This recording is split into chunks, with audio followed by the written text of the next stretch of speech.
Hey, everybody. Welcome to my first attempt at doing a Patreon podcast, okay? So I'm not sure how this is going to work out. I'm recording this, and then I'm going to edit it, and then I'm hopefully going to be able to put this up and see how long it's able to do this. So, well, let's start with the first thing. Why am I doing this? I decided to do this podcast because my wife is always saying that she would rather be able to hear things while she's doing stuff. So I want to be able to get this done and make her happy. So I decided to create this new series. This new series is going to be called On the Path of Capoeira, or On the Path, right? Literally 10 years ago, in 2013, I released my first book, The Path of Capoeira. And if you haven't read that, I recommend you read it. If you're here on Patreon, I'm going to make sure that I upload the PDF file both in English and in Japanese so you guys have access to that. Feel free to email me if you have any questions or if you have any insights that you'd like to add to this podcast, to my speaking about capoeira and life as a capoeira mestre. So, as I mentioned, 10 years ago, I wrote my book. Since then, I guess the most important thing that has happened internally, I realized that writing the book was probably the best way that I could emotionally and psychologically grow, because it gave me an incredible chance to reflect on how I had developed up to that point in 2013 as a capoeira mestre. So now, 10 years later, I feel it's a good time to reflect on that, especially post-pandemic, and see how I've grown. Different experiences have added to my personality and to my way of doing things, and overall, how I want to conduct myself in a morally good character fashion, okay? So what I'm going to do is I'm going to, pretty much, shoot from the hip and talk about some topics. And this will become a series called On the Path. So welcome to On the Path. So, like I said, 10 years ago, I wrote the book. Now, I was looking at the book and the first picture that came up, and I realized it had the biggest impact on me as a mestre of capoeira and also as a human being, was that when I wrote the book, I was very, very close to a person on the first picture, Contra Mestre Kalani. And due to different things that had happened and choices in life, I had to cut that relationship. And I realized that it wasn't the only relationship that I had cut in capoeira, but also in my life. And I realized it's because I was going through a process of getting rid of all the toxic people in my life. So right now, as I sit in front of you, I can say, honestly, I have no toxic relationships in my life. I don't know if that's a result of me being older, maybe stronger emotionally, mentally in the last 10 years, but I did see myself consciously choosing to disconnect a lot of relationships and people and take them out of my life who I felt were toxic. Of course, I'm not saying I'm perfect. Of course, I'm not saying that everything I do is amazing. But what I do is I do have a conscious, I do have a conscious idea of what I'm doing. If that makes any sense. Like, I know when I wake up in the morning, I think, okay, how can I make a better person? How can I make a better master? How can I be? And every night when I go to sleep, I think to myself, hey, how can I, be a better master? How can I improve? How can I be a better father? How can I be a better husband? How can I be a better friend? And these things, honestly, I think about all the time. I think a lot of it has to do more with the strong cultural anthropological background that I have. And that really influences me a lot in what I do. I hope the speed of me talking isn't too bad, but, we'll see. If someone thinks I'm speaking too fast, you guys can tell me, and I'll try to slow down a little bit. So, getting rid of all the toxic people in my life was actually a long process. It wasn't a process from one day to another. And I think it's because we all have these human connections, and we feel guilt, we feel tired, we feel longing, we miss those relationships. But at the end of the day, we really need to think, how are those relationships affecting me, or how they affect you, and how they affect you and the result of how they affect the people around you. In my case, those toxic relationships were trying to pull me in to being something that would be really easy for me to be.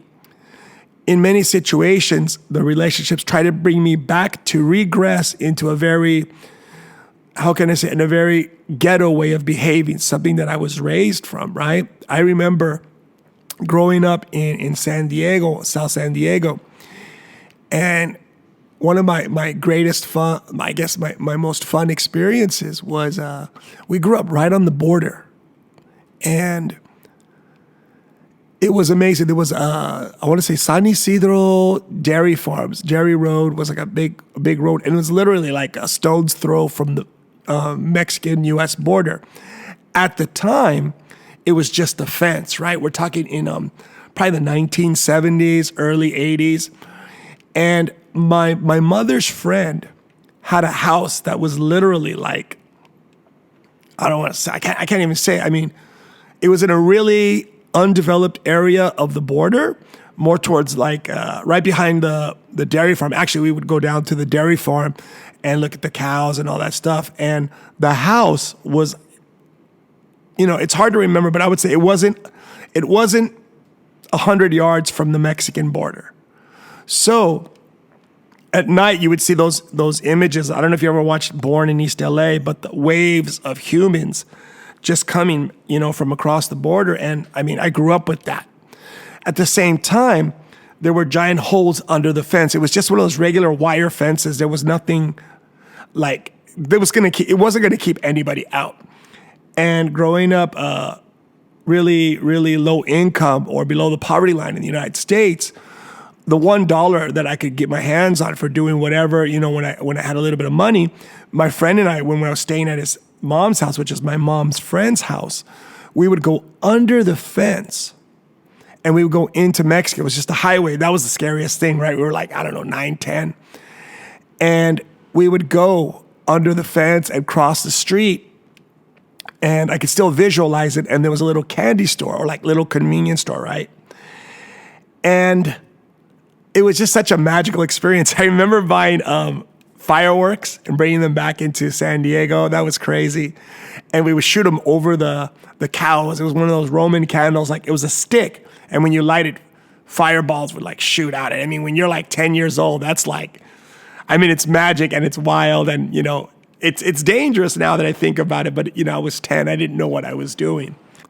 Today, I realized that I could have gone a very different route. By the time I was in junior high and high school, I knew people who were smuggling or bringing across illegal drugs and different things. I mean, no one straight out said it. A couple of people that asked me if I'd be interested in doing it. And I realized, that was going to be the wrong way to go. So I never went that route. And I'm very lucky because growing up, it was weird. You would see it at certain friends' houses and whatnot. You'd see like drugs and stuff, but you kind of ambivalent to it. I never really paid attention to see like a brick of weed or some, at the time we didn't really see, I was too young, so I don't really know what was going on or really aware of what it was, but like you knew it was weed. That's about that. By the age of 12, I knew what that was, but like it was never me doing it or anyone around me doing it in my face. People did it, but I was never in the position to do it. So, and I could have gone into that route, but because at the time, I just remember the famous NWA Dope Man lyric, right? You must understand, never get high on your own supply. So I always thought of like when people were doing those kind of drug things, a lot of it was to make money. So I was never really attracted to the whole drug thing, but that's a completely different story. The point is that I could have taken a different route. I could have taken a route that led, for example, there was this guy when I was going to junior college and I was working at, I can't remember the name of the shop. It was like not Sunglass Hut, because that's a big one. I can't remember, but it was in Chula Vista Mall. And I was working at a sunglass shop, And one of my high school friends, right? Well, not a friend, somebody I knew who he was always cool to me. And in high school, he was like, decked out, right? He had the Guess clothes, he had the gold chains. He looked like a New Jack Hustler, right? And he had a 5.0 Mustang, and I also heard he had a Porsche.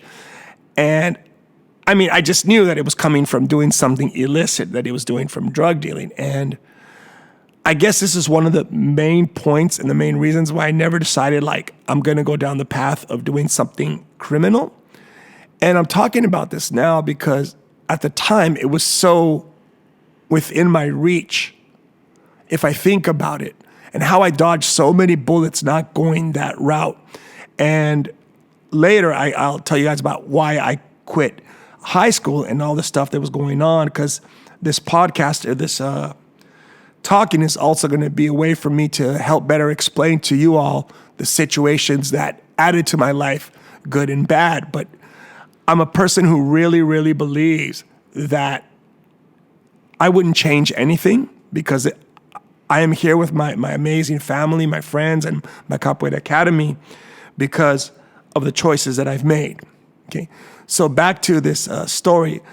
I don't want to say the guy's name because it might hurt somebody. I don't know. One of my friends might hear this podcast and think, hey, look, that was insane. So at the time, my really, really, really good friend, Ronnie, he knows this story because he had picked me up to go out that weekend. But so the guy shows up and he was with his friend who was kind of like his right hand in criminal activity. And they showed up to the Sunglass Hut, and at the time, the Gazelles, the ones that MC Hammer was wearing, you remember those, the big ones with the gold frames, and it's just like, look at me. And he had bought 2 pairs of Gazelles. They were $400 each. Just to put it in perspective, my rent was about $150 at the time. I was renting out a room in San Diego, sharing a house. So $400 was a lot. It's almost 3 months of my rent. And he bought 2 of those. The Oakleys had just come out. A lot of people don't know Oakley's also from San Diego. And a couple other things. He had his little entourage, right? And he just pulls out this wad of cash and he looks at me and he gives me that look and he says, hey, I haven't seen you in a while. How's it going? Oh, I'm going to junior college. He goes, oh, that's great. That's fantastic. And he was always really cool to me. About 2 months later, I see his partner, the guy who had come in with him, who was kind of always a jerk in junior high and high school. He was kind of thuggish to begin with, but he's walking through the mall and he looks really freaked out, like looking everywhere, paranoid. And later I mentioned that to my friend, and he had said, oh, you didn't hear? And I said, no, I didn't hear. And he goes, he's running from the Mexican mafia, right? And I was like, wow, this is insane. What's going on here? And turns out that the guy that was cool to me, the guy who kind of led the crew, was had stolen from the Mexican mafia, doing something with the drugs, I guess taking a little off the top. And they had taken him and they had cut off his hands and his head, and they had shipped his head packaged to his mom. And I want to say right here, the reason I'm saying this is because this is kind of like the stuff that was around me growing up. And a lot of times people will ask me, well, why do you think so ghetto, or why do you have that background? And this will lead to the point that I want to make today. But I was like, wow, because at the time I was struggling and I could have asked me, hey, do you need any help? It was so easy. I knew several people who were doing things that you could just, find something to do illegal and you could have done it. But after that story, I was kind of like, wow. Now, I'm going to say this as a discreditor. I don't know if the story's true. I do know that he disappeared. I do know it wasn't on the news, or I didn't see anything on the news about it. But like most stories, something happened. And I never heard from him again. No one ever heard from him again. Several people had collaborated the story. But again, the ghetto, the barrio grapevine los chismosos, la gente que dice lo que le da la gana, you know, you never know what's going on. So people just say. And 10 years ago, when I finished this book, I reflected, and that was one of the main stories that had hit me. And I thought to myself, wow, I could have really taken a different path. But even though I didn't take that path, I maintained relationships with people who had taken that path. For example, people who were doing things that were going to catch up with them. In Portuguese, my papai, I call papai, when I refer to him, means Mestre Vibes, one of the greatest samba players to come out of Rio de Janeiro. He lives in Japan. My papai used to say, you know, quem se acha mais malandro vai se acabando. Who thinks that they're more street smart, more cunning, more ready to go is the person who's going to end up getting caught. Because these kind of situations, you have to lie a lot, you have to use people, you have to be always thinking of taking advantage of people to get ahead. And the problem is, at a certain point, you're the one who gets left behind or people figure you out. So a lot of these toxic relationships I saw when I was in college and then later, and it really didn't hit me until being married to my lovely wife that I realized I have to cut these relationships because the toxicity of these relationships affected me, which in turn created ripple effects that affected my kids, my wife, my friends, because it was easy to get that energy for me. In a way, it was like, you know, it would be so easy to get pulled back into that bad behavior that I realized I had to get out because it was hurting the people who really love me. So the point that I really want to end this with today, as this is just a sample, right? Because I'm going to be doing more and more in-depth talks like this on Patreon. This is for the people who really see, you know, the value in what I'm doing. And since it is a little personal, I feel, you know, maybe people will be able to learn, right? Because everyone makes mistakes in life, but it's how we evolve, how we progress after that. And the main point today is that you know, if you have toxic people in your life, you've got to get rid of those relationships. And people say, well, it's a brother, it's a sister, it's a mom, it's a dad. In my life, the most toxic person I've ever met, close personal friends and all, was my mother. Trust me, there's going to be a lot of references to her. And again, it's because I've come full circle and I've come to accept what I could control, what I couldn't control. But the one thing that I can't control today is who I associate with and who I am, right? And how I act. And this most importantly comes from Capoeira. In Capoeira, we have this system of, you know, you feel like you're obligated. So many people say, oh, I feel obligated to go to this event. I feel obligated to invite these people to come to my event.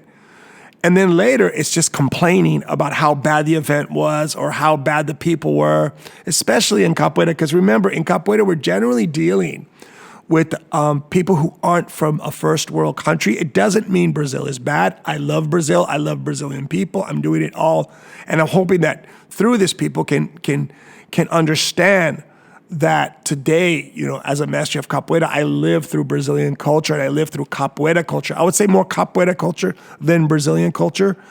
And why? And I'll talk about that later in another podcast. But cutting in Capoeira, there's so many people. Like I have a really good friend who recently quit Capoeira, and we had talked about how he quit because he was just tired of all the politics. And the word politics in Portuguese, polêmica, política, everything. And it's really just gossip and egos, and you feel obligated and you feel these toxic relationships. But do you really need them? Do we really need to be part of relationships that don't benefit us in any way?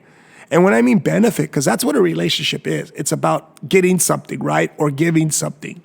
Now you can benefit in a positive way where you get something very, good. Growth, business, moral support, mentorship. Or you can go the other way and get a lot of stuff that's like really negative, people trying to abuse you, making you feel guilty. If you're giving and you're not getting, then get out. I mean, you got to learn it at some point in your life. Now, this month, I'm going to turn 52, and it took me a long time to understand a lot of this. And the moral and mental development that I've gone through, which I call my malicia, is the Capoeira word for like spiritual philosophy.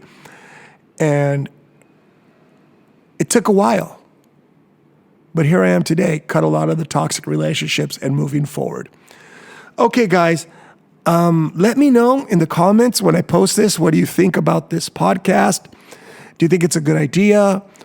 I don't know if I want to make videos. I'd rather make artistic stuff on video and commentary stuff like this, because actually I felt really comfortable just speaking into the microphone. Okay, guys, thanks for supporting. We've got 12 or 14. Let me check here. I can see this on my computer. We've got, give me a second. This is all crazy stuff. Okay. I just went to my Patreon account. Using the computer is also a lot easier to check stuff. We've got 12 patrons, about $170 coming in a month. And you know what? Thank you. I'm going to use that, of course, to get another green screen or some more lights. And I've got some videos coming up. So bear with me and thank you for supporting, guys. Have a blessed day.